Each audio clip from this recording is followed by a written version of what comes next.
Lukas pasal 12, nanti kita akan baca sama-sama gantian ayat 13 sampai dengan ayat 34. Cukup panjang, kita gantian aja. Tapi saya akan baca dulu konteksnya, yaitu pasal 12 ayat 1. Ya, pasal 12 ayat 1. Sudah itu nanti saya baca ayat 13, lalu seterusnya. Kita gantian ya, saya baca yang ganjil, saudara baca yang genap ya. Sementara itu beribu-ribu orang banyak telah berkerumun sehingga mereka berdesak-desakan. Lalu Yesus mulai mengajar. Pertama-tama kepada murid-muridnya. Katanya, waspadalah terhadap ragi, yaitu kemunafikan orang Farisi. Seorang dari orang banyak itu berkata kepada Yesus, Guru, katakanlah kepada saudaraku supaya ia berbagi warisan dengan aku. Ayat 14. Tapi Yesus berkata kepadanya, Saudara, siapakah yang telah mengangkat aku menjadi hakim atau pengantara atas kamu? Katanya lagi kepada mereka, berjaga-jagalah dan waspadalah terhadap segala ketamakan, greed, sebab walaupun seorang berlimpah-limpah hartanya, hidupnya tidaklah bergantung daripada kekayaannya itu.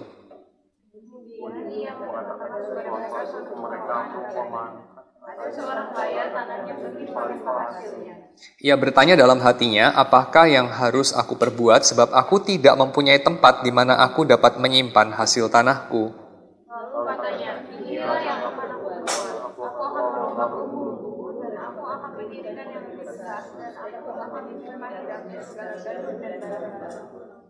Sesudah itu aku akan berkata kepada jiwaku, jiwaku ada padamu banyak barang, tertimbun untuk bertahun-tahun lamanya, beristirahatlah, makanlah dan minumlah, dan bersenang-senanglah. Tapi firman Allah kepadanya, hai engkau orang bodoh, pada malam hari juga jiwamu akan diambil daripadamu, dan apa yang telah kusediakan untuk siapakah itu nanti. Demikianlah jadinya dengan orang yang mengumpulkan harta bagi dirinya sendiri jikalau ia tidak kaya di hadapan Allah. Ya, ayat 22. Yesus berkata kepada murid-muridnya, karena itu aku berkata kepadamu, janganlah khawatir akan hidupmu, akan apa yang hendak kamu makan, jangan khawatir akan tubuhmu, akan apa yang hendak kamu pakai. Sebab hidup itu lebih penting daripada makanan dan tubuh itu lebih penting daripada pakaian. Perhatikanlah burung-burung gagak yang tidak menabur dan tidak menuai dan tidak mempunyai gudang atau tungku, namun demikian diberi makan oleh Allah.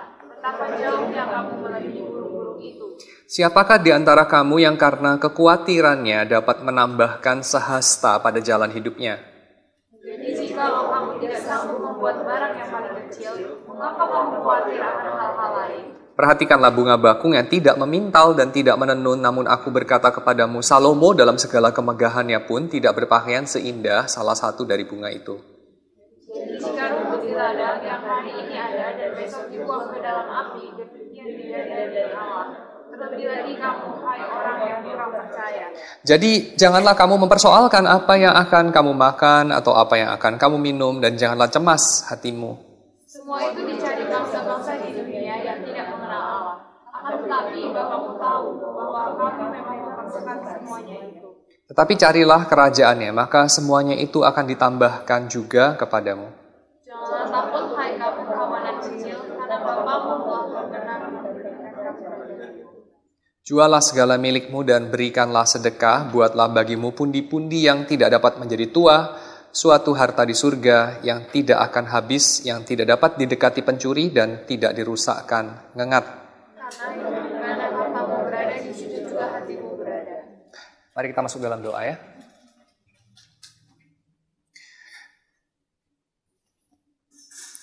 Tuhan, kami bersyukur untuk apa yang Engkau sudah perbuat dalam Yesus. Kami bersyukur karena kerajaan itu sudah Engkau berikan kepada kami. Kami bersyukur karena Engkau sudah menjadi Raja atas seluruh dunia ini, atas seisi ciptaan-Mu, yang Engkau ciptakan dengan jari-jari-Mu, yang Engkau pelihara dengan nafas-Mu, yang Engkau berikan kesempatan kedua untuk hidup, untuk bergerak, untuk ada di dalam kebaikan, di dalam kehidupan, di dalam segala kelimpahannya. Tuhan, tolonglah untuk kami boleh menyadari kesengsaraan kami, supaya kami juga boleh berharap kepadamu, berharap akan pertolongan-Mu, supaya pertolongan-Mu itu boleh menjadi sesuatu yang berarti bagi kami, sesuatu yang menjawab kebutuhan kami, karena kami menyadari kesengsaraan kami. Tolong kami ya Tuhan untuk bersyukur kepadamu dengan seluruh hidup kami. Dalam nama Yesus kami berdoa. Amin.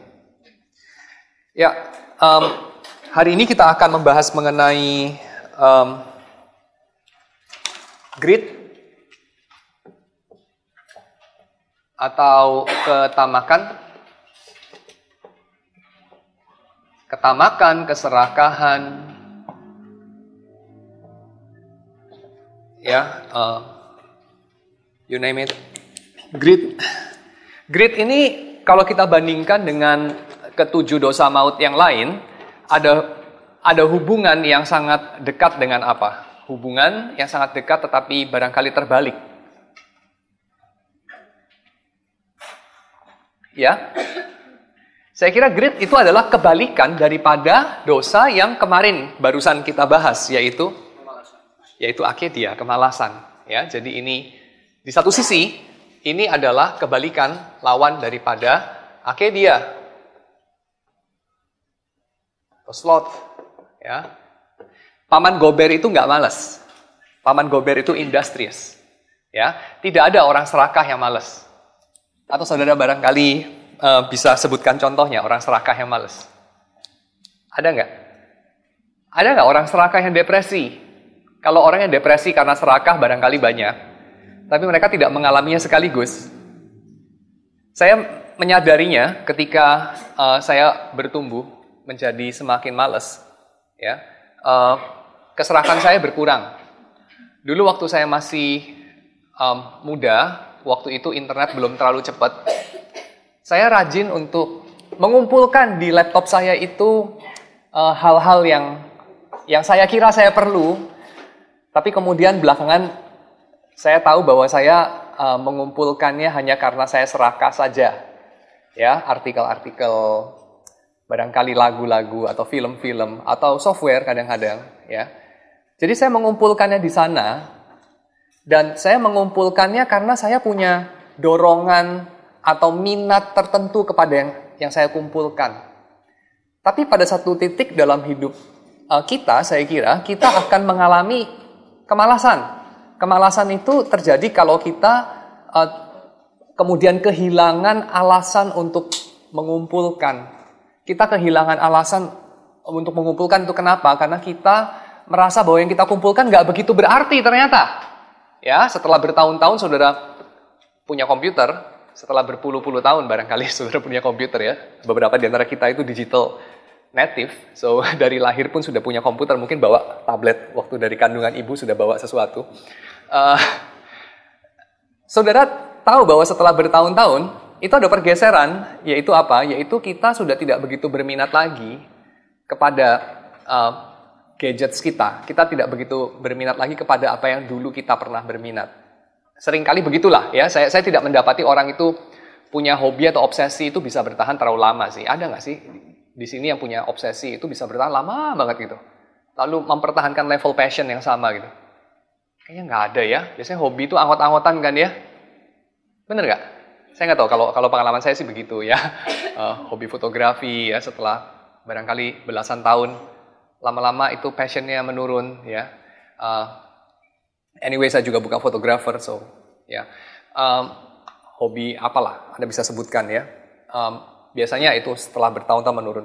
Nah, setelah bertahun-tahun menurun, kemudian kita menyadari kalau kita bandingkan keduanya ini, kita melihat bahwa greed, keserakahan dengan sikap depresif atau akedia atau sloth, kemalasan, itu bertolak belakang. Di mana ada akedia, sepertinya di situ tidak ada greed, di mana ada greed, di situ belum ada mungkin set in akedia. Ya, oke, quite clear saya kira. Yang kedua, menarik di sini kalau kita bandingkan dengan ayat yang barusan kita baca ya, Lukas pasal 12 ayat 19 itu. Di situ kita menjumpai ada titik temu antara akedia atau sloth dengan greed, ya. Avaritsia. Ada titik temu. Titik temunya di mana? Titik temunya adalah di sini. Ayat yang barangkali sekarang di antara saudara ada yang udah mulai kasih stabilo. Makanlah, minumlah, bersenang-senanglah. Ya. Eat, drink, and be merry. Makanlah, minumlah, dan bersenang-senanglah. Kita jumpai lagi ini. Kemarin kita sudah baca dari kitab Pengkhotbah. Ya kan? Lalu hari ini kita dapati dalam kitab Lukas. Dalam kitab Pengkhotbah, kita mendapati ayat ini berbunyi sebagai suatu ujaran hikmat. Itu adalah hal yang paling berhikmat yang orang bisa lakukan di bawah matahari dalam hidupnya yang pendek. Yang jumlahnya tidak banyak dan isinya adalah keluhan dan keluh kesah gitu ya. Yaitu makan, minum, dan bersenang-senanglah. Tetapi dalam Lukas kita menjumpai suara yang lain, yaitu ini disuarakan oleh tokoh yang diceritakan oleh Yesus. Tokoh yang diceritakan oleh Yesus dalam suatu konteks, ada orang beribu-ribu yang begitu antusias mendengarkan ajarannya, lalu ajarannya mulai menimbulkan kontroversi, karena sebagian orang mengatakan surely kerajaan Allah sudah datang, sebagian yang lain mengatakan surely yang ini Mesias palsu, dan seterusnya. Lalu ada beberapa orang yang kemudian muncul, memberikan pertanyaan yang berupa ujian, beberapa orang lain memberikan pertanyaan yang kelihatannya lebih tulus, dan bagian ini adalah orang yang memberikan pertanyaan atau ajakan saya kira lebih tulus, bukan untuk menjebak Yesus saya kira, tetapi untuk memanfaatkan Yesus, agak lebih tulus daripada menjebak, yaitu orang yang mau memakai Yesus untuk menjadi arbiter, jadi mediator, antara dia dan saudaranya, yang mana saudaranya itu tidak mau berbagi warisan dengan dia, barangkali bukan tidak mau lah, tapi dia merasa bahwa pembagian warisannya tidak adil atau kurang adil dan seterusnya. Lalu dia ingin menyeret Yesus dalam perkara itu, barangkali dia beranggapan Yesus pasti akan belain dia dan seterusnya. Dan kemudian Yesus menjawab dengan cerita ini, Dan salah satu tokoh dalam ceritanya itu seorang yang bijak, seorang petani yang di dalam masa panen, di dalam masa kelimpahan, dia mengikuti nasihat dari buku hikmat yang lain, yaitu Amsal. Dia belajar dari semut untuk mengumpulkan makanan di musim panas. Pada saat makanan banyak, dia kumpulkan. Dan dia membawanya sampai kepada satu titik yang saya kira luar biasa, yaitu dia sangat serius dalam mengumpulkan. Dia sangat serius dalam mengumpulkan makanan di musim panas, yaitu sampai dia mempertaruhkan panen dia yang lama, yang sudah terkumpul itu bisa jadi kemudian menjadi rusak karena dia merombak lumbungnya. Dia bongkar lumbungnya yang lama untuk dia mendirikan lumbung yang baru yang lebih besar. Jadi dia meresikokan keamanan di masa lampau demi keamanan yang jauh lebih besar di masa depan. Saya kira kita sangat akrab dengan pola ini. Meresikokan sesuatu yang sudah ada demi keamanan yang lebih besar di masa depan, dan itu dipakai dalam cerita Yesus untuk menjawab orang yang ingin menyeret dia ke dalam satu urusan yang bersangkut paut dengan keadilan, justice, dan kita ingat justice ada urusan dengan atau di dalam pembelaan kita kepada justice itu seringkali muncul motif dosa juga yang mengintip, yaitu envy, ada iri hati di sana biasanya. Orang ini mempermasalahkan urusan keadilan mengenai pembagian warisan, lalu dia membawa-bawa Yesus ke dalam urusan itu, lalu Yesus menceritakan cerita ini, yaitu mengenai seorang petani yang sangat industrious dan punya good luck, lalu kemudian panennya banyak, lalu dia bertindak sangat berhikmat, yaitu tidak menghambur-hamburkan uang panen dia untuk misalnya berfoya-foya atau membeli barang-barang mahal yang tidak perlu. Tidak. Dia mempertaruhkan keamanannya yang dia sudah punya demi keamanan masa depan yang lebih bagus lagi. Dia membangun lumbung. Salahnya di mana?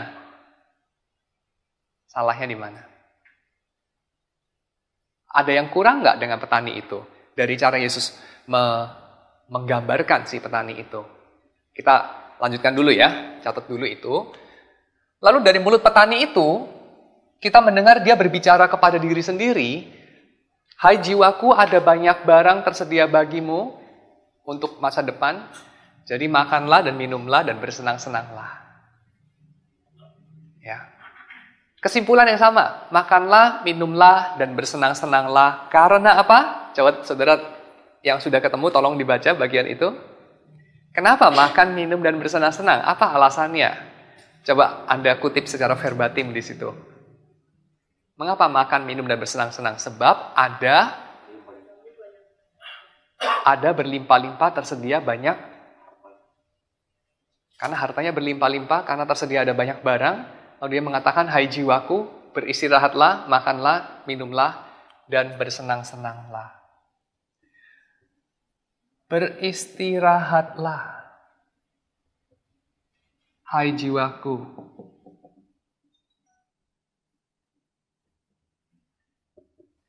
Kita mendengar satu kata-kata yang hampir-hampir adalah kutipan verbatim dari Agustinus, sebelum Agustinus. Beristirahatlah, hai jiwaku, ya. Pada akhirnya jiwaku beristirahat, mendapatkan perhentian, ya. Kenapa? Karena ada banyak tersedia bagiku. Ya. Dalam kitab Pengkhotbah, kenapa pengkhotbah menganjurkan agar di bawah matahari dalam hidup yang pendek ini, hal yang paling baik untuk dilakukan seseorang itu bukanlah bekerja sekeras-kerasnya, seproduktif-produktifnya, atau semalas-malasnya, atau agar dia sesaleh-salehnya, atau dia sefasik-fasiknya. Bukan itu semua. Tetapi yang paling baik dapat dilakukan seorang anak manusia di bawah matahari dalam hidupnya yang pendek adalah untuk makan, minum, dan bersenang-senang. Dan kelihatannya sama ya dengan apa yang dikatakan si petani kepada dirinya sendiri, tapi ada bedanya. Bedanya ada pada alasannya. Alasan daripada makan, minum, dan bersenang-senang bagi si pengkhotbah adalah sebab tidak ada kenikmatan di luar Tuhan. Karena orang bisa makan, minum, itu pun dan menikmatinya itu pun dari Tuhan. Dari yang paling kecil sekalipun, seperti makan dan minum yang sangat sehari-hari, dan orang bisa menikmatinya, itu pun dari Tuhan. Dan menarik, ketika Tuhan menyelamatkan kita, dia ambil satu cara untuk mengingatkan kepada kita agar kita mengenang akan salib, mengenang akan pekerjaan Tuhan dalam Yesus. Bukan lewat misalnya, lakukan slam dunk ini untuk mengenang akan aku. Lakukan sharp shooting ini untuk mengenang akan aku. Lakukan menyanyikan lagu ini ya yang dikomposisi sama Johann Sebastian Bach misalnya untuk mengenang akan aku. Lakukan whatever ya push up 70 kali dalam semenit untuk mengenang akan aku. Tidak loh. Lakukan apa untuk mengenang akan aku? Sesuatu yang sangat demokratis. Makanlah dan minumlah untuk mengenang akan aku. Very interesting, hal-hal yang banal seperti makan dan minum. Juga makan dan minum bagi pengkhotbah adalah hal kecil yang mengingatkan kita bahwa segala sesuatu dalam hidup kita yang baik berasal dari Tuhan. Dan yang tinggi-tinggi, yang lofty itu mungkin bukan bagian kita. Dan itu adalah obat bagi sloth, obat bagi depresi. Karena seringkali orang yang kejangkitan sloth ini, ya akhirnya dia sedih karena apa? Karena dia membayangkan hal yang muluk-muluk yang dia tidak bisa capai. Dia patah arang karena umur udah 60, belum dapat Nobel, hidup gua sia-sia, gila hidup sia-sia gara-gara gak dapat Nobel gitu ya. Udah umur 60, gua belum tulis satu buku pun, gila berapa miliar orang gak pernah tulis buku gitu ya. Dan seterusnya ya. Sudah umur 60, belum profesor ya, dan seterusnya. Jadi, sloth seringkali terjadi karena orang membayangkan dan berusaha mencapai yang tinggi-tinggi. Padahal makna hidup sangat demokratis, semua orang bisa miliki. Asalkan dia bisa makan dan minum dan menikmatinya. Dia sudah punya akses untuk dia dapat melihat makna hidupnya. Itu untuk sloth, tetapi di dalam Lukas yang diangkat saya kira berbeda, temanya adalah ketamakan, keserakahan. Dan di situ ada kaitannya juga dengan makan dan minum dan bersenang-senang. Tetapi makan, minum, dan bersenang-senang ini, kira-kira kalau kita tanya kepada si petani itu, alasannya apakah karena orang bisa makan dan minum dan menikmatinya itu dari tangan Tuhan juga? Tidak. Tetapi karena tanganku sudah mengumpulkannya, karena rencanaku sudah bisa merangkumnya, mengantisipasi apa yang akan terjadi, karena semuanya ada dalam strategi dan kendaliku, maka beristirahatlah hai jiwaku. Dan bukankah ini sangat akrab? Akrab banget ya kayaknya ya.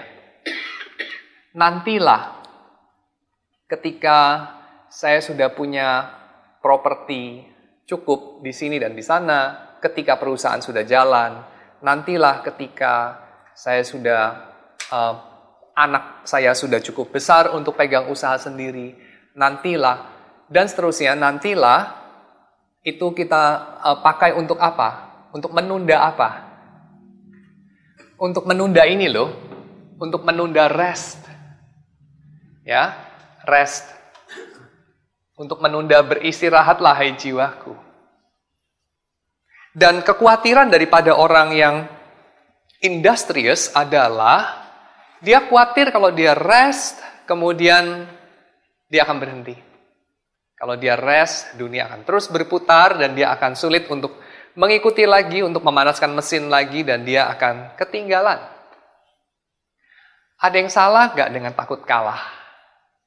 Ada yang salah nggak dengan takut ditinggal oleh zaman dan dunia? Ada yang salah? Saya yakin kita akan menjawab nggak ada yang salah dengan itu. Apa salahnya dengan itu? Tetapi kita harus seriously consider, jangan-jangan ada salahnya. Saya tidak akan ngomong ada salahnya, karena itu akan membuat Anda barangkali tidak mempertimbangkan lagi ada salahnya apa enggak. Saya tidak akan ngomong ada salahnya apa enggak. Anda timbang sendiri, ada yang salah enggak?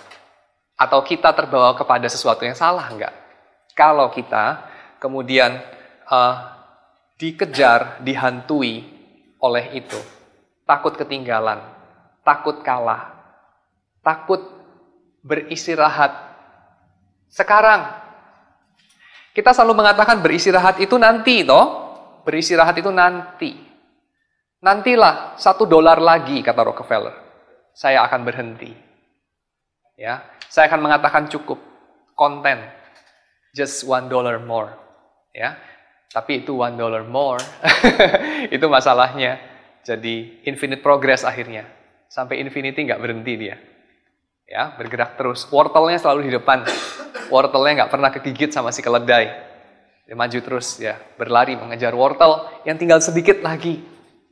Sedikit lagi, sebentar lagi. Ya. Dan kita mengatakan salahnya di mana? Bukankah itu yang membuat dunia berputar? Yes, itu yang membuat dunia berputar. Tapi pertanyaannya, apakah dunia harus berputar? Apakah dunia harus berputar ke arah itu? Bukankah perputaran itu justru adalah bagian daripada problemnya? Ya. Dan barangkali sloth membawa kita untuk memikirkan ulang mengenai nilai. Barangkali depresi itu salah satu pintu untuk kita menjadi bijak. Dan bukankah di sini kita mengalami bahwa biasanya anak-anak muda itu yang punya banyak mimpi. Anak-anak muda itu yang punya banyak yang bisa diandalkan untuk mempertaruhkan banyak hal dan mengejarnya mati-matian 24 jam sehari, 7 hari seminggu. Ya. Karena kalau Anda sudah tua, biasanya Anda sudah terlalu banyak berenang-renang di dalam apatisme dan sudah terlalu banyak mikir dan akhirnya Anda tidak bergerak selincah anak-anak muda, bukan? Karena pertimbangan Anda makin banyak. Ya. Anak-anak muda, itu loh, nothing to lose dia. Makanya kalau Anda tidak sukses waktu Anda muda, barangkali sampai tua pun Anda tidak akan pernah sukses. Karena Anda tidak pernah berani untuk mempertaruhkan segalanya. Dan mencebur tanpa berpikir panjang. Tapi pertanyaannya sekali lagi, apakah itu selalu berarti? Apakah itu selalu berarti? Apa yang kita ingin capai sebetulnya? Banyak alasan. Ya, ada orang yang ingin membungkam orang-orang yang pernah menghina dia di masa lampau. Ya, tidak terlalu salah sih, tetapi saya kira tidak worth it untuk ditukar dengan seluruh hidup, bukan? Seluruh hidup dipakai untuk mengalahkan orang hantu di masa lampau yang pernah menghina saudara, dan saudara ingin buktikan di hadapan dia bahwa saudara tidak sehina seperti yang dia pikir. Orangnya udah mati duluan sebelum Anda sukses. Aduh, kayaknya sia-sia banget hidup lo. Atau Anda sudah buktikan, orang itu just bilang, ya udah gitu aja. Menurut gua nggak impresif tuh. Sia-sia banget perjuangan lo. Tapi anehnya, kita secara irasional seringkali menukar hidup kita dengan hal-hal semacam ini. Ya, dan itu yang kemudian menghalangi kita untuk beristirahat. Dan ketika kita membayangkan satu hari kita akan beristirahat, yaitu ketika kapan? Persis seperti yang si petani itu lakukan. Yaitu ketika sudah cukup ada banyak untuk kita dan jiwa kita. Tapi Anda pernah nggak ketemu orang yang beristirahat setelah dia punya cukup banyak? William Willimon mengatakan, mengutip satu hukum, katanya hukum dari seorang ekonom yang bernama Say. Saya nggak tahu siapa Say, John Say kali atau James Say atau whatever Say. Say's Law yang mengatakan bahwa demand itu akan mengikuti supply. Jadi kalau ada supply dikasih naik, itu demand itu bakal ngikutin lah naik. Ya. Kasih orang itu gajinya naik, nanti dia spendingnya juga naik kok. Jadi kasih supply, demand akan mengikuti. Kenapa? Kenapa supply mengikuti demand? Karena demand bisa diciptakan. Ya. Kenapa demand mengikuti supply? Karena demand bisa diciptakan, ya. Karena demand itu adalah kata lain daripada ini. Desire. Dan semua orang tahu bahwa desire itu bisa dirangsang. Keinginan itu bisa dirangsang dari luar. Dan mengarah kepada apa? Mengarah kepada sesuatu yang kalau kita pikir-pikir, pada quiet moment kita, saat-saat kita tidak sedang beraktivitas, konyol banget. Dan itu Anda selalu rasakan satu hari setelah, barangkali kalau di Amerika ada kebudayaan apa itu? Black Friday, Black Thursday, Black apa itu? Hari belanja itu. Kalau kita mungkin hari belanja all online nasional, whatever. Belanja pun kita bikin liturginya ya, Harbolnas lah, whatever lah ya. Kita tahu bahwa setelah kita mengambil keputusan untuk mengkonsumasi, ya, melampiaskan apa yang kita sudah rencanakan atau pikirkan, bakal beli ini, bakal beli itu, bakal beli ini. Setelah kita beli, itu seringkali keinginannya, seru-serunya itu sudah separuh hilang, bukan? Ya, setelah bungkusnya dibuka, ya, lalu kemudian saudara sudah mainin itu gadgets dan segala macam. Beberapa minggu kemudian, beberapa bulan kemudian sudah kurang seru lagi, maka belilah gadgets yang lain lagi supaya hidup pun tetap seru, kan? Kita tahu bahwa desire itu bisa dirangsang, dan pada akhirnya desire tidak tentu ada kaitan dengan needs. Tidak tentu. Ini kaitannya dapat dipertanyakan. Ya. Yang ini, sky is the limit. Yang ini, your body is the limit. Needs itu terbatas. Ya. Kebutuhan itu terbatas. Kenapa? Karena badanmu terbatas. Desire itu nggak terbatas. Kenapa? Karena jiwa kita diperuntukkan bagi atau hanya bisa dipuaskan oleh yang tidak terbatas, yaitu Tuhan sendiri.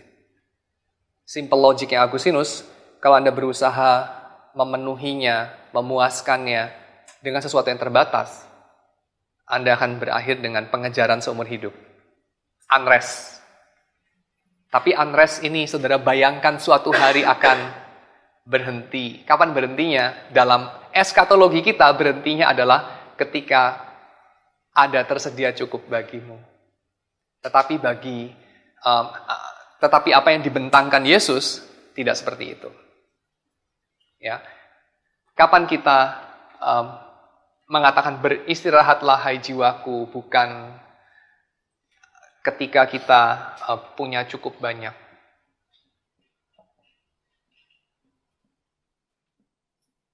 Bukan. Tetapi ketika kita, kalau menurut teologinya Yesus, eskatologinya Yesus, Anda bisa mengatakan beristirahatlah hai jiwaku, Anda bisa tidak khawatir akan hari depan. Ketika apa kalau Anda baca di situ? Dalam paparan Lukas itu. Yaitu ketika kita mengingat siapakah Tuhan.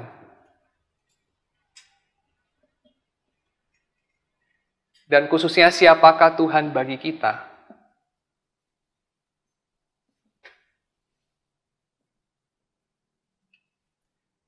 Dan siapakah Tuhan bagi kita ini adalah, Dia adalah Tuhan yang menyediakan. Dia itu penyedia. Provider. Penyedia yang seperti apa? Penyedia yang seperti ini. Satu helai rambut pun tidak jatuh dari kepala kita tanpa pengetahuannya, tanpa kedaulatannya. Dan Dia itu mendandani juga rumput-rumput yang tidak ada harganya, dan memberi makan juga burung-burung yang tidak ada harganya. Selain Dia memberi makan dan mendandani kita.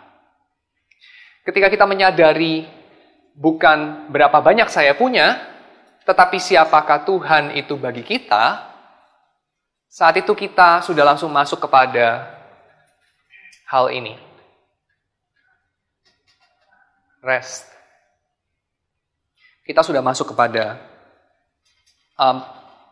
salah satu aspek dari eskatologi itu. Ya, dalam eskatologi kita ini tercapai nanti di depan, in the future. Ketika tanganku cukup kuat, otakku cukup bijak, dan barangkali nasib baikku cukup banyak untuk menyediakan bagi diriku sendiri. Jadi again motifnya sama, yaitu aku untuk aku.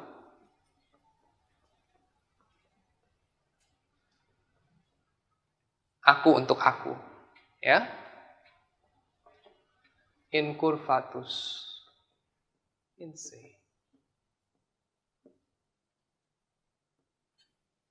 Aku bagi diriku sendiri, membengkok kepada dirinya sendiri. Dan tentu kemudian eskatologinya adalah ketika cukup ada tersedia banyak, maka kita bisa sekarang beristirahat. Ya, makanlah, minumlah, dan bersenang-senanglah.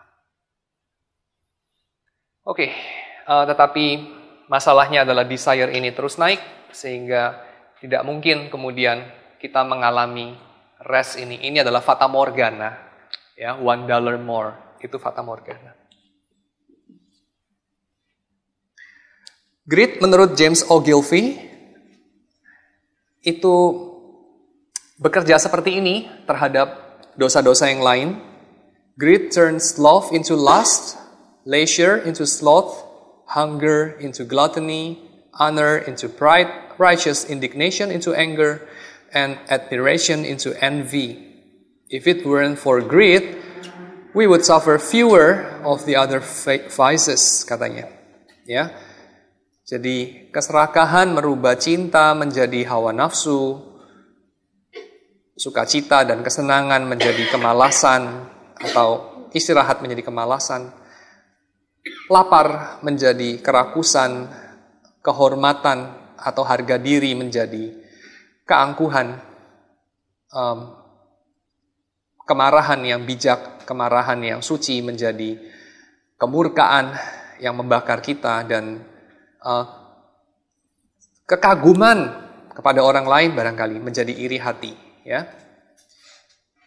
tanpa kerakusan, penderitaan akibat dosa-dosa maut yang lain itu akan tidak sebesar itu. Ya. Oke, so far mengenai greed, ya, dan kaitannya dengan Lukas pasal 12 dan dengan kitab Pengkhotbah, dan barangkali saudara bisa lemparkan juga ke sini etos dari hedonisme. Yang juga ngomong makanlah dan minumlah dan bersenang-senanglah sebab besok kita mati, ya. Berbeda saya kira dengan si petani ini, ya, karena si petani ini tidak mengatakan makanlah, minumlah dan bersenang-senanglah sebab besok kita mati, ya. Dia tidak sebijak itu. Makanlah, minumlah dan bersenang-senang sebab besok kita mati yang ngomong Paulus itu. Ngomong Paulus bukan sebagai ucapan Paulus, tapi ngomong Paulus sebagai kutipan dari orang-orang yang tidak percaya akan kebangkitan, Epikurean misalnya. Itu dibicarakan oleh orang-orang Epikurean, orang-orang materialis, ya, hedonis materialis, sebagai sesuatu yang saya kira lebih bijak sedikit lah ya daripada makanlah dan minumlah dan beristirahatlah sebab sudah tersedia banyak barang bagimu, ya. Dia bahkan ketika tidak ada banyak tersedia barang, bahkan ketika besok kita akan mati, ya, kita masih punya alasan untuk makan, minum dan bersenang-senang. Ya. Jadi Albert Ellis di sini, ya, Rational Emotive Therapy, mungkin saudara pernah dengar itu, populer tahun 80-an.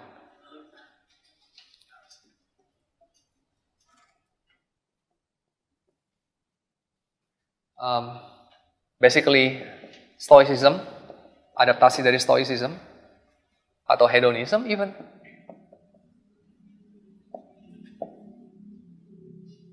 Ini, ya.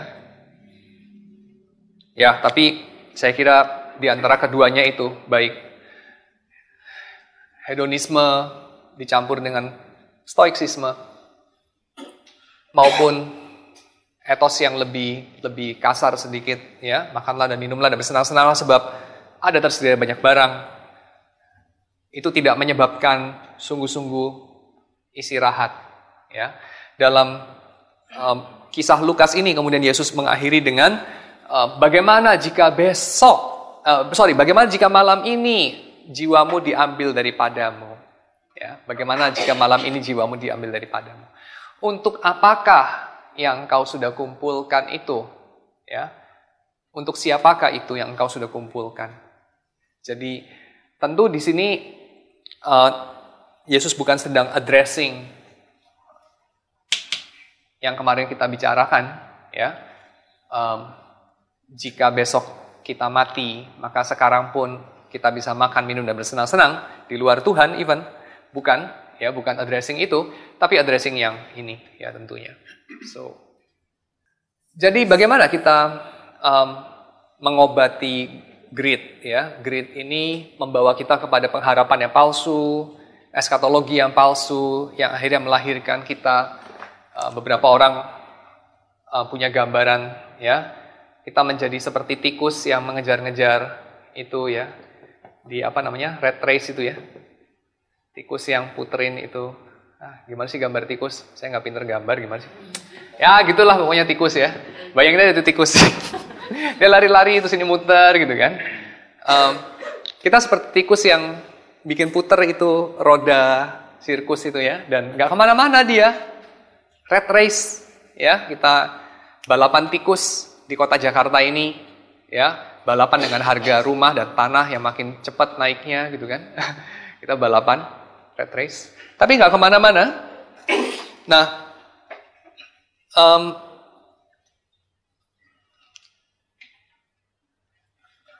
bagaimana kita kaitkan ini dengan nasihat Yesus, ya, mengenai bahaya daripada ketamakan itu?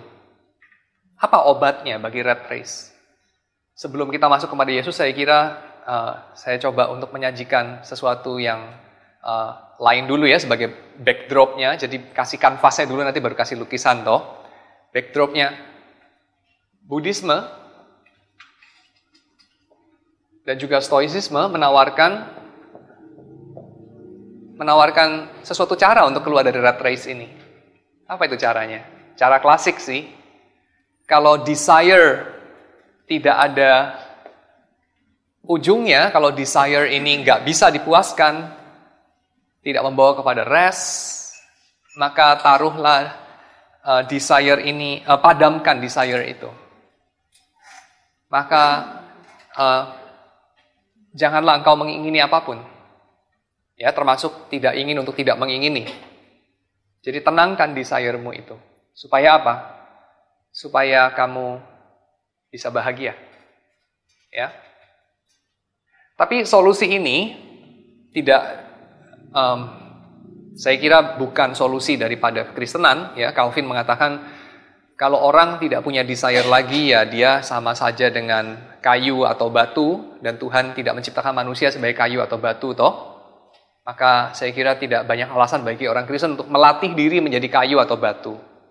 Maka solusi kita bukan memadamkan desire, tapi apa?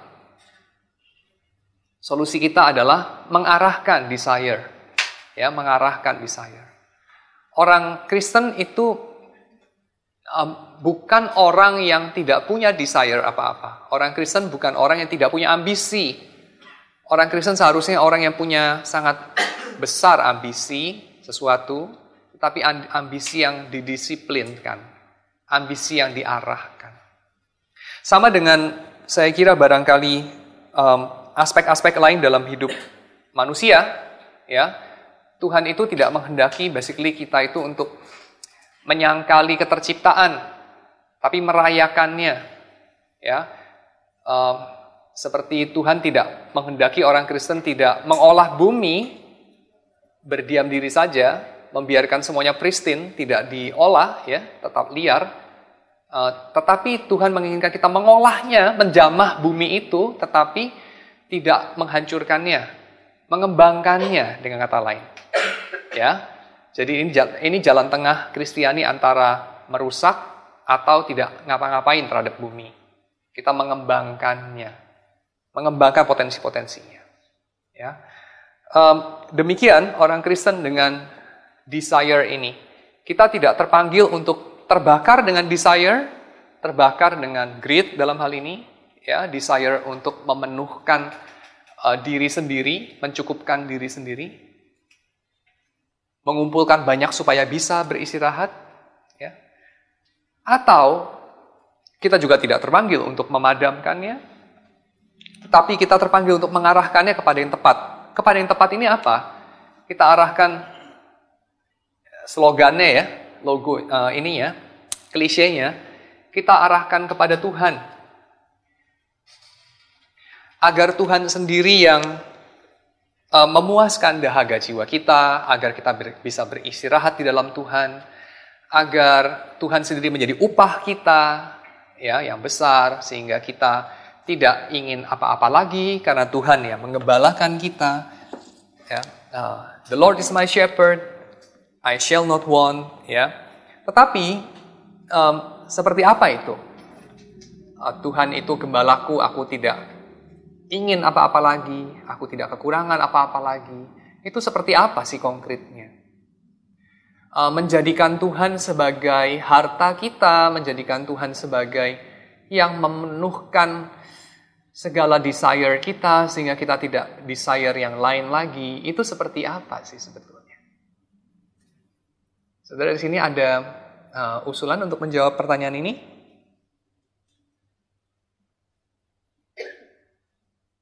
Ini yang Yesus katakan dalam Lukas 12 ayat 33 sampai 34, ya, mengenai yang engkau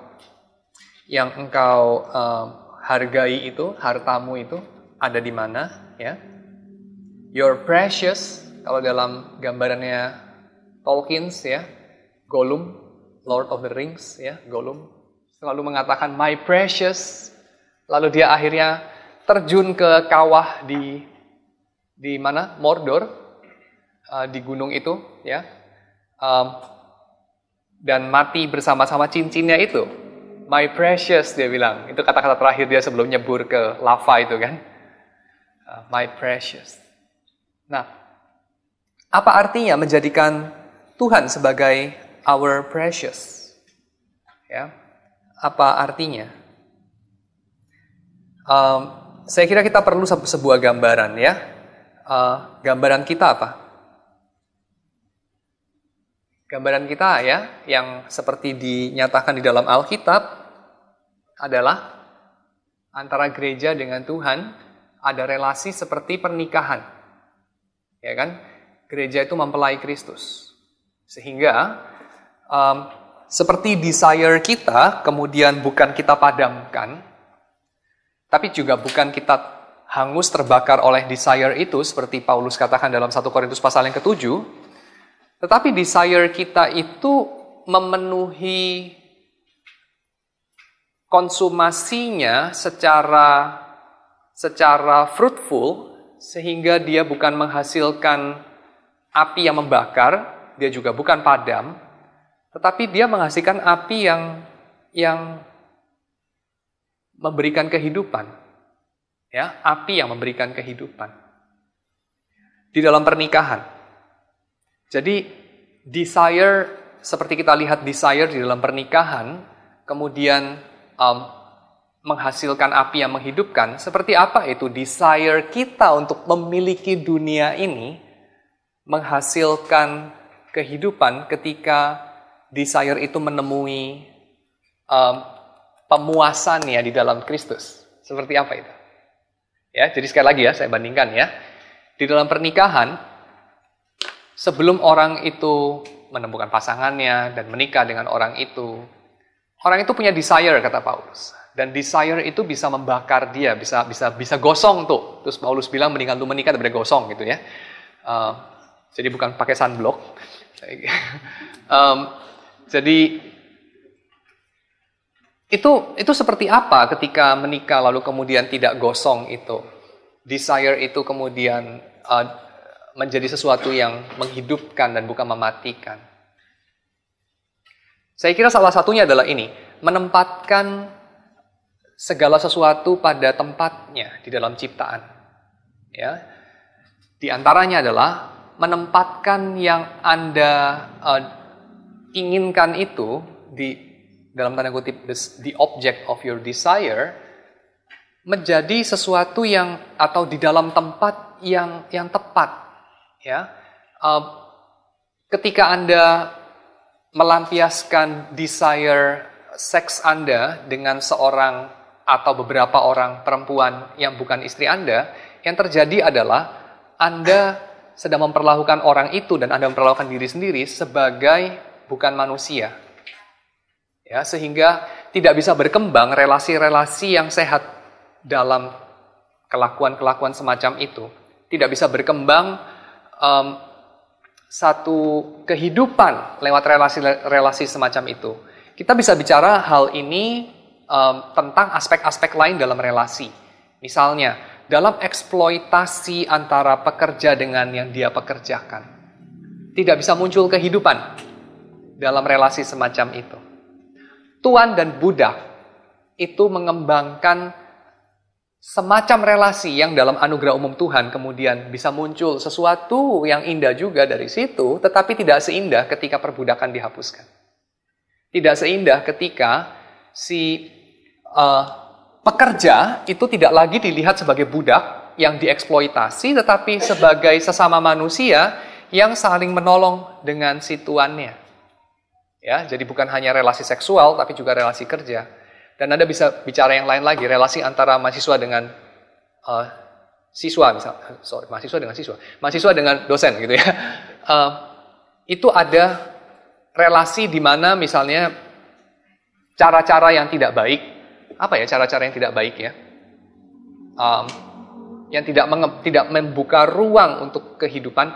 Misalnya dosen itu dianggap sebagai orang yang dibayar lalu harus memenuhi requirement daripada si mahasiswanya yang sudah membayar dan punya hak tertentu, dan juga si dosen ini memperlakukan profesinya juga sedemikian.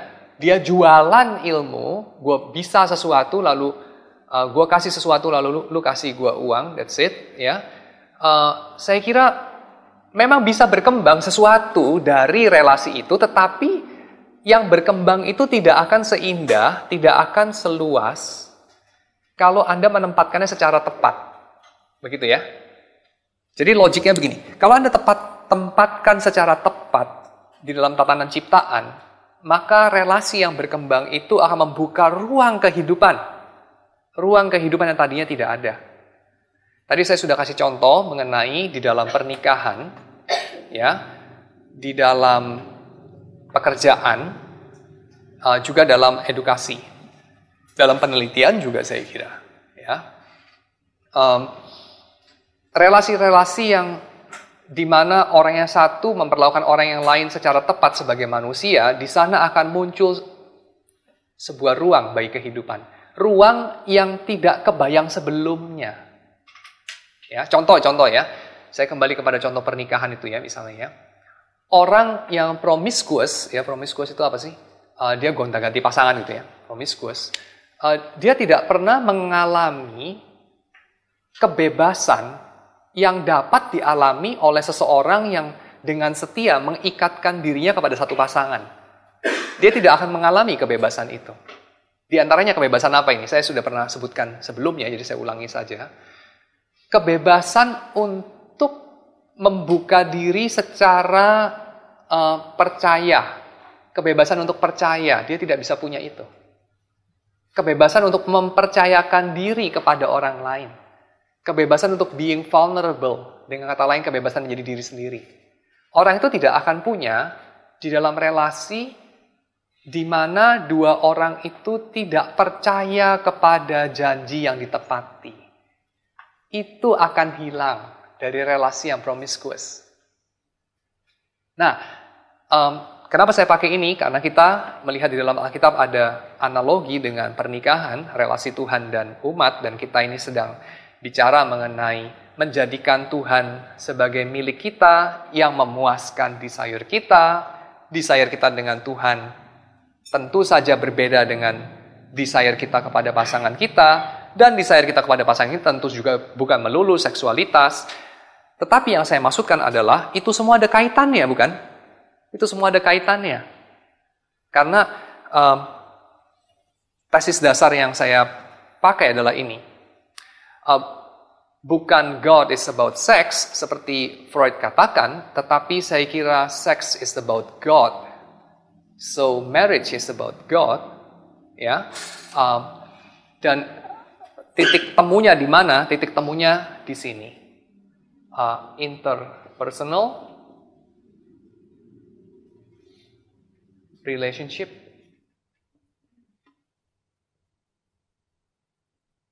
face to face, vis-a-vis, ya. Face to face relationship, bukan office to office, tapi face to face. Kita seringkali itu punya relasi adalah office to office. Ya, meja ke meja, kepentingan kepada kepentingan, institusi kepada institusi, jabatan kepada jabatan, peran kepada peran. Tetapi apakah kita punya relasi wajah kepada wajah? Manusia unik yang satu kepada manusia unik yang lain. Dalam relasi macam apa hal ini dikonsumasi? Manusia unik yang satu dengan manusia unik yang lain secara sepenuhnya. Dalam relasi yang mana? Saya kira kita mengalaminya sebagai analogi daripada relasi dalam Tritunggal, dalam relasi antar manusia. Benar nggak?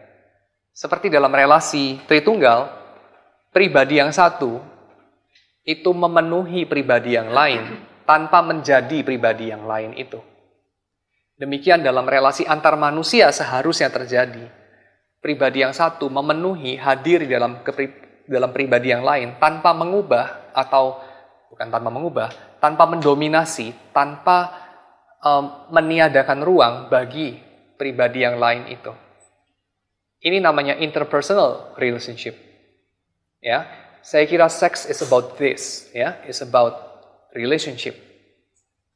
Dan itu sesuatu yang di mana kita dapat mengalami, dapat memikirkan, memahami apa yang ya ini bisa merujuk kepada, walaupun tidak pasti ini sesuatu yang tidak sepenuhnya ya menggantikan, bukan, tetapi lewat ini ini adalah sesuatu struktur yang merujuk kepada realitas yang lain. Realitas yang lain itu apa? Realitas antara yang Paulus katakan, aku sedang berbicara mengenai Allah dan manusia. Ya, Kristus dan jemaat. Ya, Kristus dan jemaat. Saya kira ini kita bisa pakai untuk memahami bagaimana kita beristirahat di dalam Tuhan, bagaimana Tuhan itu milik kita dan kita milik Tuhan, itu menjadi sesuatu yang make sense buat kita. Ya. Nah, kita sebagai gereja milik Tuhan, itu bedanya apa dengan aku sebagai individu milik Tuhan?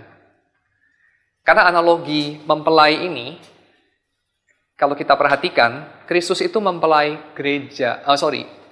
Kristus itu mempelai laki-laki daripada gereja dan bukan saya. Apa bedanya? Gereja itu mempelai Kristus dan bukan saya mempelai Kristus. Barangkali kita pernah juga ketemu orang yang teologinya salah ya. Kasih fotonya yang klise gambarnya Yesus gitu ya. Kita sih nggak tahu Yesus itu gambarnya kayak apa kan, tapi ya oke. Yang klise itu dia taruh di dompet terus saya bilang ini pacar gue gitu, ini cowok gue. Kan kita langsung bilang kayaknya kita perlu telepon 911 gitu kan. Itu teologinya kan keliru ya, karena bukan pribadi kita adalah mempelai Kristus, tetapi gereja. Nah, apa bedanya? Saya kira bedanya di sini kan. Kalau kita sebagai gereja berarti terkandung juga di dalam hal itu, yaitu interrelasi kita dengan sesama kita itu menentukan juga bagaimana kita mengalami Kristus sebagai mempelai. Ya, bagaimana kita mengalami Tuhan milikku dan aku milik Tuhan. Bagaimana kita beristirahat di dalam Tuhan. Itu bukan hanya melulu urusan saya punya relasi interpersonal sama Tuhan. Saya punya relasi yang sangat pribadi sama Tuhan. Ya, yang orang bilang apa? Alone with God. Ya, saya kira alone with God itu tidak pernah kemudian kita sungguh-sungguh mengalami. Ya, kalau alone di situ diartikan sebagai tercerai daripada orang-orang lain dalam tubuh Kristus. Ya, mengisolir diri. Saya kira di situ justru saudara tidak pernah mengalami secara penuh berada di dalam Tuhan. Saudara tidak pernah mengalami secara penuh Tuhan hadir di dalam kita dan kita di dalam Tuhan. Ya. Karena apa? Karena idea di dalam perjanjian baru adalah gereja itu mempelai Kristus. Dan bukan tiap-tiap individu dalam gereja dalam mempelai Kristus. Yaitu isi individualisme. Kita mungkin memang sudah sangat individualistis ya, karena idea kita mengenai masyarakat pun kan begitu ya. Masyarakat itu apa sih? Masyarakat adalah kumpulan individu. Definitely Lockean banget ya. Kita sangat individualistis ya. Masyarakat itu kumpulan individu melalui perantara yaitu keluarga gitu ya. Keluarga itu kumpulan individu juga gitu kan. Terus masyarakat kumpulan keluarga. Kita sangat Lockean banget. Oke. So di mana hartamu berada? Ya, di mana hartamu berada? Yesus kemudian mengatakan, kumpulkan hartamu di surga. Maksudnya apa ya? Kumpulkan hartamu di surga.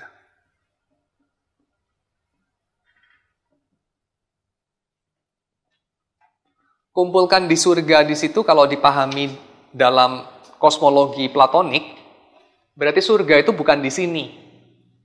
Kumpulkan di sana, tapi gimana cara nyelengin di surga? Transfer duitnya gimana tuh? Dengan bakar duitnya gitu nanti terbang ke surga. Itu terbang ke langit ya abunya. Dan terus jadi ngotorin rumah orang lain. Bukan begitu saya kira kumpulkan harta di surga ya. Tapi contoh yang diberikan Yesus kumpulkan harta di surga adalah so interesting. Dalam konteksnya Lukas. Apa? Contoh konkret yang diberikan Yesus. Saudara pasti enggan untuk melihatnya, ya, untuk membacanya secara literal. Pasti ini bukan literal, toh. Coba dibacakan. Ada yang sudah ketemu? Kumpulkan hartamu di surga. Apa contohnya? Di bumi ngengat dan karat merusakkannya. Ya, apa kumpulkan hartamu di surga itu dikaitkan dengan tindakan apa? Jadi bagaimana mengumpulkan harta di surga? yaitu dengan menjual harta di bumi. Tapi pertanyaannya kan begini, bagaimana menjual harta di bumi kalau tidak punya harta di bumi? Dan bagaimana bisa punya harta di bumi jika belum punya harta di bumi? Kan begitu kan? Jadi kalau kita artikan dari sepotong itu, yaitu mengumpulkan harta di surga adalah menjual harta di bumi, lalu kemudian membagi-bagikannya kepada orang miskin, dan itu berarti panggilan untuk menjadi seperti Fransiskus dari Assisi, atau satu orang rahib dari, saya lupa namanya siapa ya tepatnya, nanti kalau saya ingat saya kasih tahu aja, yang kemudian mengatakan, saya jual buku yang menyuruh saya untuk menjual segala milik saya dan memberikannya kepada orang miskin, katanya. Waktu dia jual Alkitabnya dia. Jadi seorang rahib, dia punya harta nggak banyak. Salah satu harta dia adalah dia punya Alkitab, lalu kemudian Alkitabnya dijual juga. Karena dia bilang, buku ini suruh saya jual buku ini gitu. Ya, saya kira segera kita bisa melihat bahwa tentu saja Yesus tidak menyuruh setiap orang Kristen untuk menjual segala miliknya dan membagi-bagikannya kepada orang miskin. Lalu kita hidup seperti Francis dari Assisi. Semuanya, saya kira Tuhan tidak pernah menyuruhnya kepada Petrus, kan? Tuhan tidak menyuruhnya kepada Paulus, ya. So, pasti poinnya bukan Tuhan menyuruh melakukan itu secara copycat, ya, monkey see, monkey do. Bagi setiap kita, walaupun dia, saya kira, menyuruh melakukannya kepada orang miskin, orang kaya yang sukses itu, yang bertanya kepada Yesus, apa yang harus aku lakukan untuk memperoleh hidup yang kekal, ya. Walaupun tentu saja menjual segala miliknya, itu tidak membeli bagi dia hidup yang kekal. Tapi, maksudnya apa ini? Menjual segala milikmu, mengumpulkan harta di surga, ya, dan seterusnya. Dalam konteks Lukas, apa sih yang menjadi keadaan masyarakat di dalam zamannya Lukas yang menjadi konteks dari buku ini? Buku yang ditulis oleh Lukas. Konteks kehidupan pada masa itu. Ada jurang antara orang yang berkuasa dan tidak berkuasa, orang yang bebas, dan budak-budak, jurang antara orang yang punya perlindungan, warga negara Rom, dan yang tidak punya perlindungan, jurang yang luas sekali antara orang yang kaya dan miskin, jurang yang luas sekali antara orang yang kelaparan dengan orang yang punya segala sesuatu untuk dihambur-hamburkan. Ya, dan Yesus kemudian mengatakan, jualah segala milikmu dan bagi-bagikanlah kepada orang miskin. Dan itu secara literal dilakukan juga oleh gereja mula-mula. Ya. Sehingga kemudian terjadi apa? Nah, ini yang menarik. Sehingga kemudian terjadi tidak ada yang kekurangan di antara mereka. Bukan sehingga terjadi semua mereka menjadi orang yang kekurangan. Ini sangat berbeda. Saudara bisa melihat perbedaannya tidak di sini. Yesus tidak menyuruh orang-orang Kristen untuk miskin rame-rame, ya, menjadi orang-orang paling miskin sedunia rame-rame. Tidak.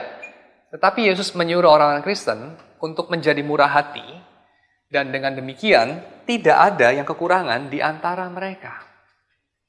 Tentu saja kita tahu bahwa memberikan ikan kepada seseorang membuat dia tidak lapar hari itu.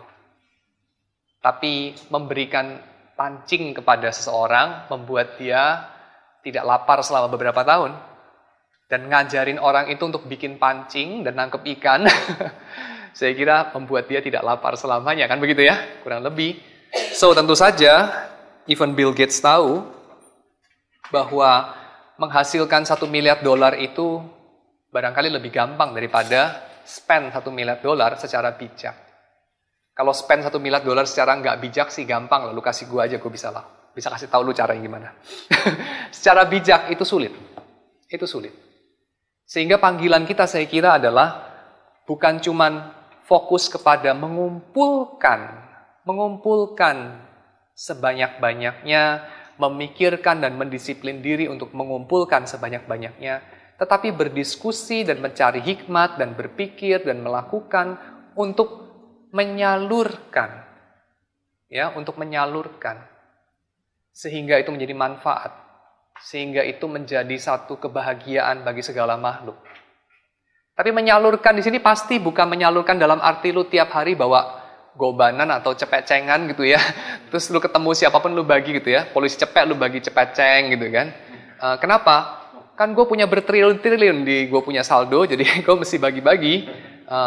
Umur juga makin tua gitu kan. Terus Yesus bilang bagi-bagi gitu kan. Ya gue bagi-bagi duit. Nanti sebentar lagi tangkap polisi gitu kan. Politik uang apa ini gitu. Pasti bukan itu maksudnya. Tapi Anda bisa pikirkan. Kita sejauh ini jarang sekali memikirkan cara kita spend uang, bukan? Kita sangat fokus dan serius memikirkan cara mengumpulkannya. Tapi kita pakai untuk apa itu? Kita manage untuk apa itu? Ya, kita tukar dengan apa itu? Itu di situ kita kemudian mengatakan dengan dalih itu kan hal yang sensitif atau itu hal yang private, itu bagian daripada personal taste lah, terserah lu. Sehingga kemudian kita mengatakan apa? Mengenai, let's say ya, kita kan dengar ya, salah satu pangeran Arab itu pernah beli pesawat jet Airbus 380 ya, lalu kemudian dia dandani, entahlah berapa itu dia beli, $500 juta atau $400 juta.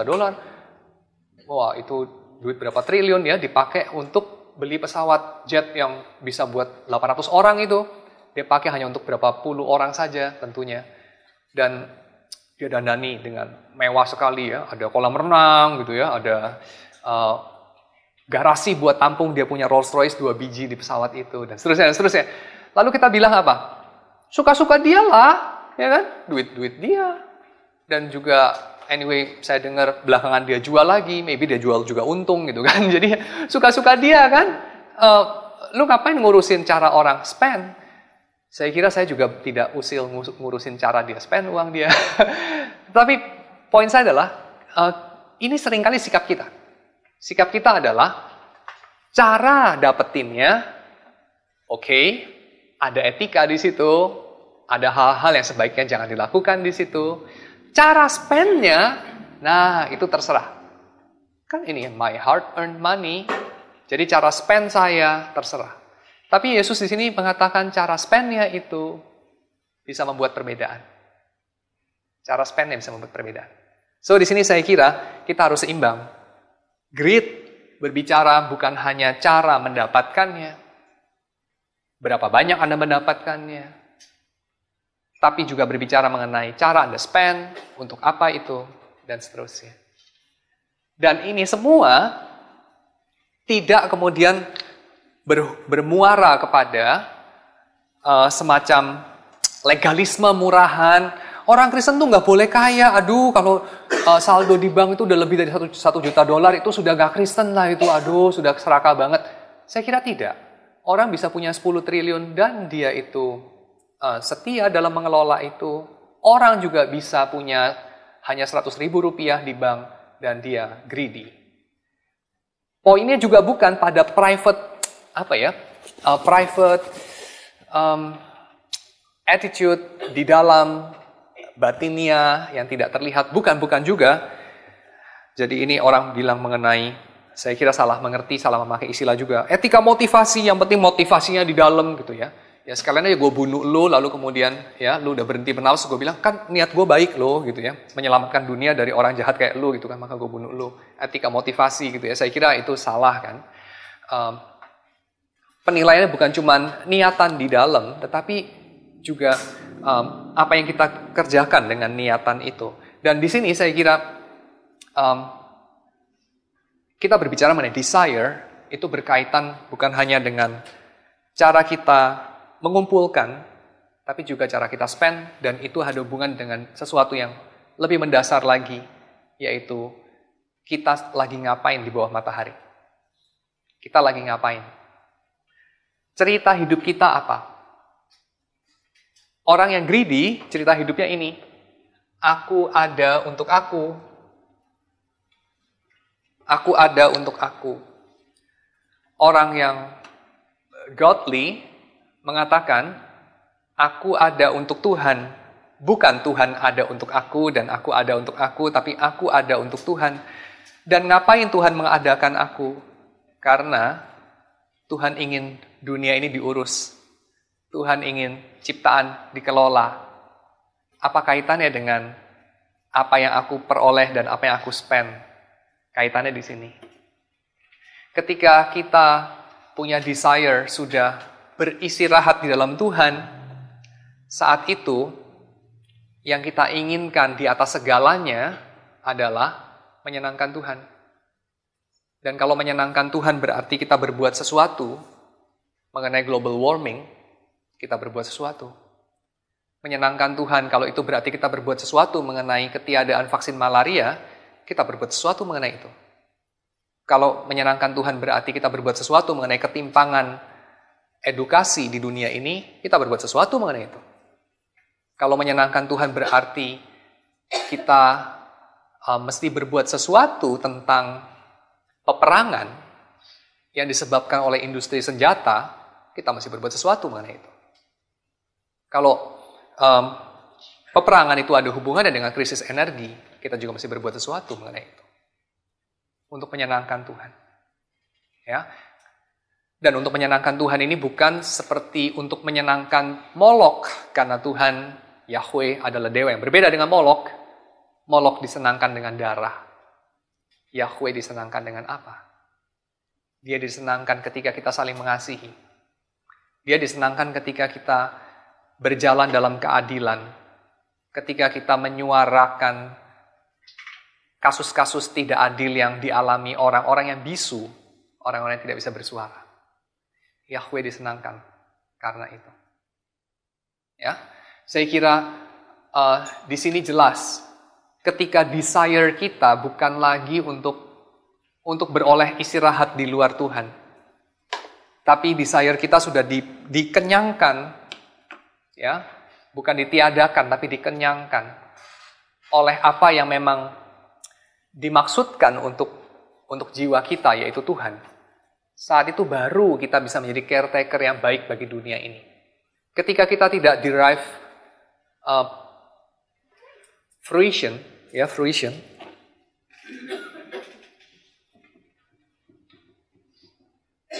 dari dunia ini, tapi dari Tuhan sendiri melalui dunia ini, fruition menikmati, ya.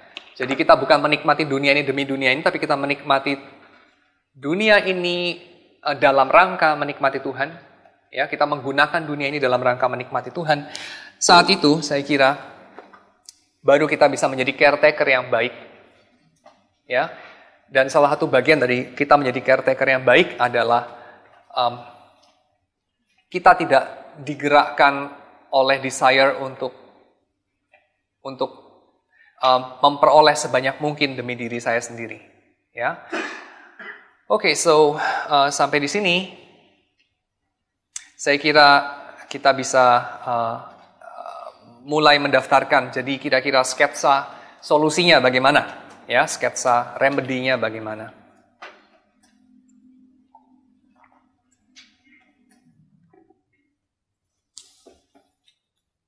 Mengikuti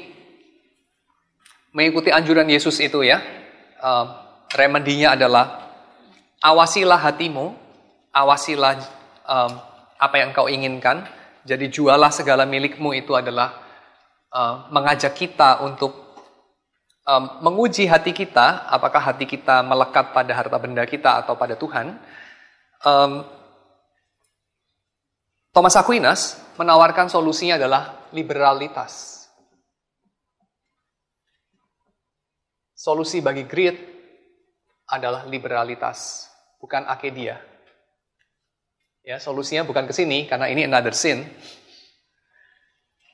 Solusinya adalah liberalitas. Apa itu liberalitas? Liberalitas ini adalah generosity. Generosity.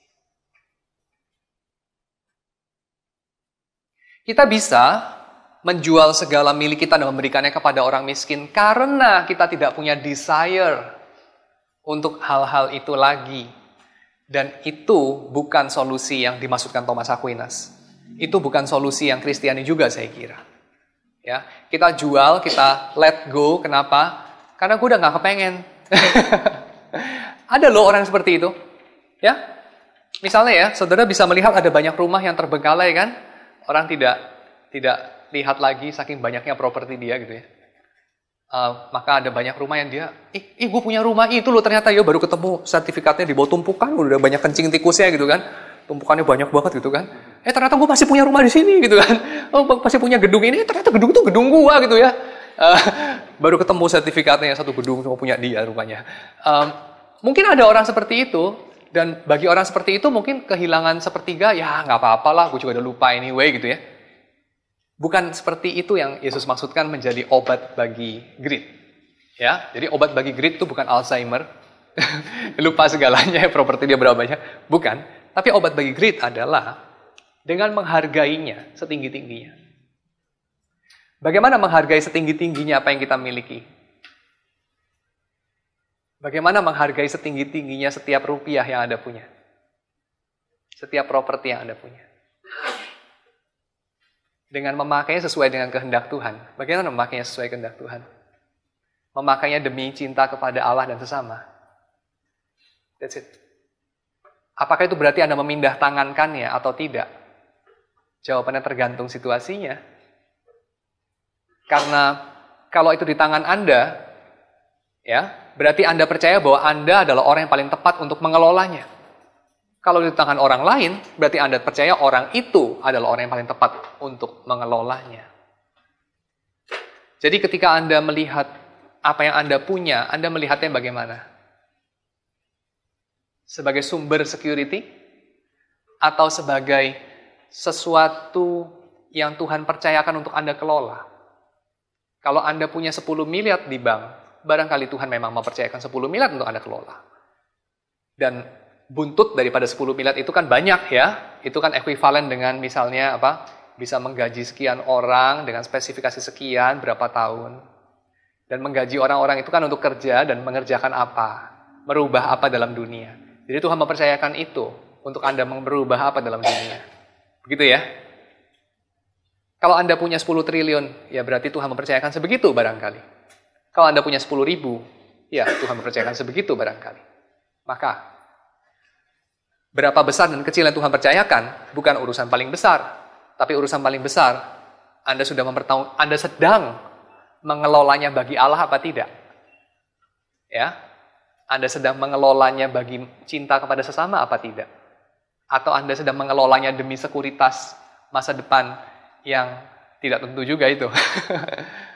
Ya, yang skenario ini cocok kalau Anda punya spiritualitas adalah aku untuk aku.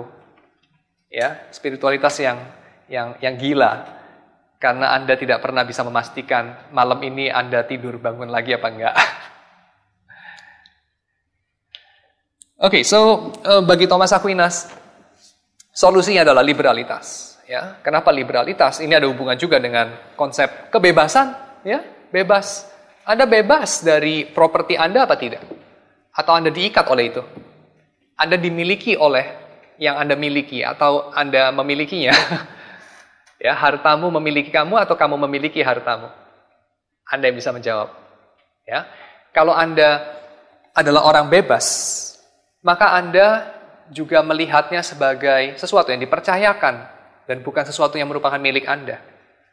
Kalau itu sesuatu yang dipercayakan, maka Anda bertanya pada diri sendiri, apakah aku sedang mengelolanya dengan baik atau tidak? Jika tidak, barangkali Anda bisa hand over kepada pengelola yang lain. Maka di sini paradigmanya bukan giving and receiving lagi saya kira. Kalau kita bicara mengenai memberi dan diberi, ya, mengenai harta, giving and receiving, saya kira ini terlalu sempit. Saya mengusulkan, saya mengadopsi ini dari Martin Brinkmann ya dalam diskusi yang lain, tapi saya mengusulkan ini untuk konteks ini. Brinkmann mengusulkan untuk konteks yang lain, yaitu sharing.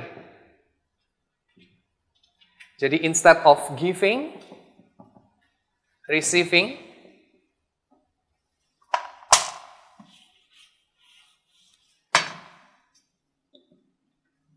saya mengusulkan poll yang ketiga. Bukan giving atau receiving, tapi poll ini, sharing. Brinkman mengatakan mengenai kasih itu bukan urusan memberi atau diberi, tapi itu urusan sharing. Saudara tahu apa bedanya paradigma memberi dan diberi dengan paradigma sharing? Memberi dan diberi itu urusan pengalihan hak milik. Milik gue jadi milik lu, berarti gue memberi kepada kamu. Milik lu menjadi milik gue, berarti lu memberi kepada gue. Gue menerima dari lu. Betul? Tapi kalau sharing bagaimana? Kalau sharing berarti milik sama-sama. Dan bukan milik sama-sama, dan bukan milik setiap orang juga. Maksudnya bukan milik salah seorang, tapi milik setiap orang. Milik bersama. Segala sesuatu yang ada di bumi ini, lebih tepat kita bilang milik si A lalu pindah tangan jadi milik si B, atau dikelola oleh si A lalu pindah kelola menjadi dikelola si B sih. Sebetulnya apapun yang ada di bumi ini, apakah pernah sungguh-sungguh menjadi milik kita apa enggak? Pernah enggak? Sertifikat hak milik, kita kan suka ngomong, sertifikat hak milik pasti beda banget ya dengan hak untuk mengelola ya dan segala macam kan, hak untuk memakai dan seterusnya. Pasti beda. Iya betul, memang sangat berbeda. Tapi pernah nggak betul-betul ada yang namanya hak milik? Yang paling tua itu mundur sampai berapa ratus tahun? Ada yang punya satu properti yang dikelola lebih daripada 3.000 tahun yang lalu. Sudah menjadi milik nenek moyang Anda dari 3.000 tahun yang lalu. Saya kira nggak pernah itu terjadi ya. Barangkali yang paling panjang ya yang dikelola sama Vatikan barangkali. Panjang sekali ya, ribuan tahun ya. Mungkin dia udah sekali punya itu ya sudah dia punya terus itu ya ratusan tahun. Tapi apart from that, saya kira setiap kita tahu bahwa kita tidak pernah betul-betul memiliki sesuatu. Sesuatu yang kita punya ini akan kita pass on kepada generasi berikutnya. Kepada orang lain. Karena kita share ini semua. Kita share planet ini. Kita share planet ini. Ya. Maka kalau kita share planet ini, kita share resources, kita share energi, kita share segala sesuatu. Pertanyaannya adalah, jika apa yang ada padaku tidak ada satupun yang bukan diberikan, yang betul-betul adalah milikku, maka bagaimana sikap aku? Maka sikapnya ada dua macam. Sikap sebagai owner atau sikap sebagai caretaker. Saya kira sikap kita selama ini sebagai owner, bukan? Karena kita lebih fokus kepada mengumpulkan. Apa bedanya yang kita punya dan yang orang lain punya ketika kita tidak sedang memakainya? Saudara tahu nggak bedanya apa? Kalau saya punya sesuatu barang, saya nggak lagi pakai barang itu, orang lain yang lagi pakai. Dengan saya juga tidak punya barang itu dan orang lain yang pakai. Bedanya di mana?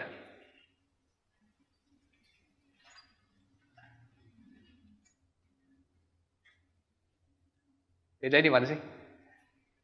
Misalnya nih, saya punya buku ini. Ya, ini hak miliknya saya nih. Secara legal ini hak milik saya. Dengan, ini bukan hak milik saya, ini buku perpustakaan. Dan sama-sama kondisinya bukan saya yang sedang pakai, tapi orang lain yang sedang pakai. Bedanya apa? Ya bedanya kalau itu punya saya bisa ambil dong, itu hak saya bisa jual, saya bisa apa kan?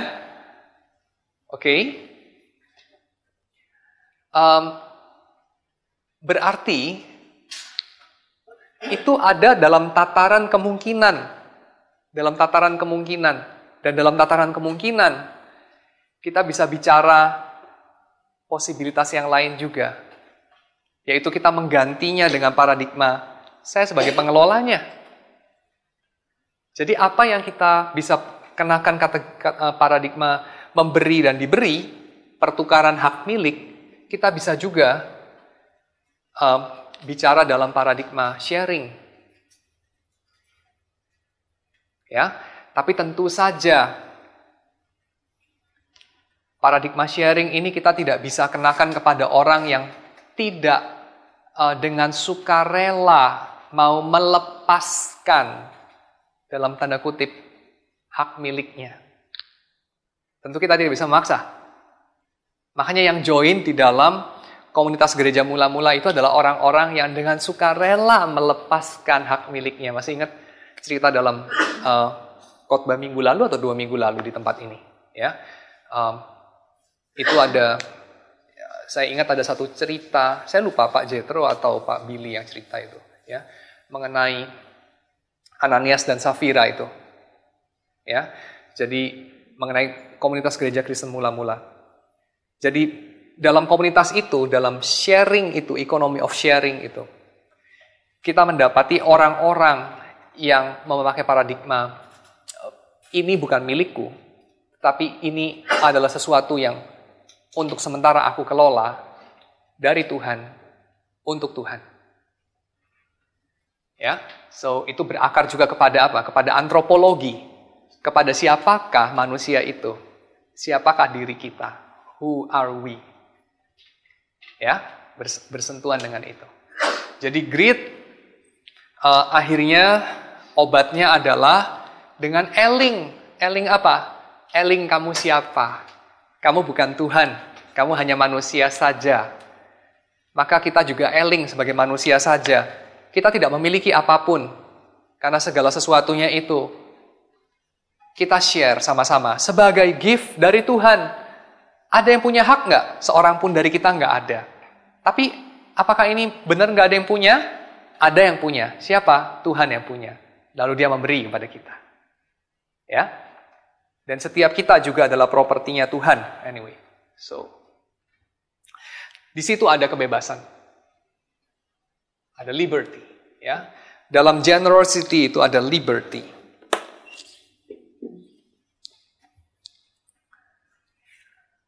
Yang kedua tentu praktikal, agak berbau stoik.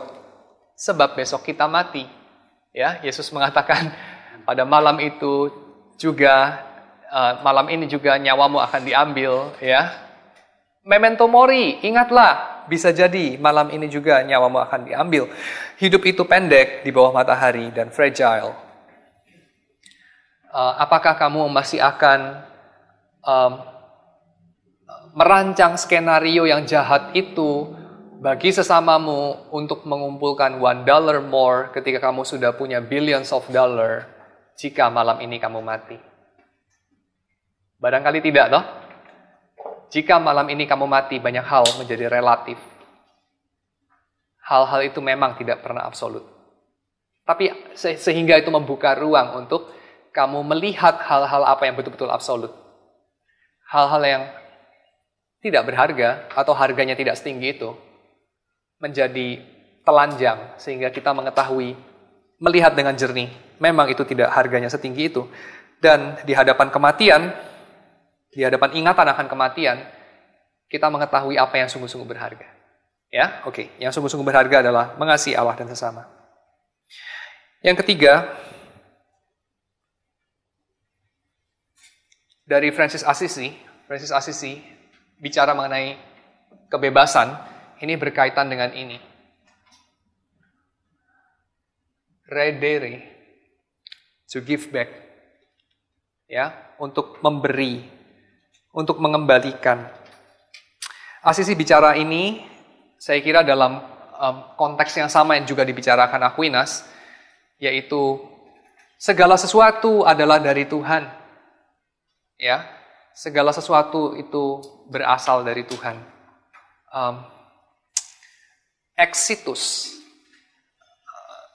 Summa Theologia itu distrukturkan berdasarkan outline itu, ya, exitus dan reditus.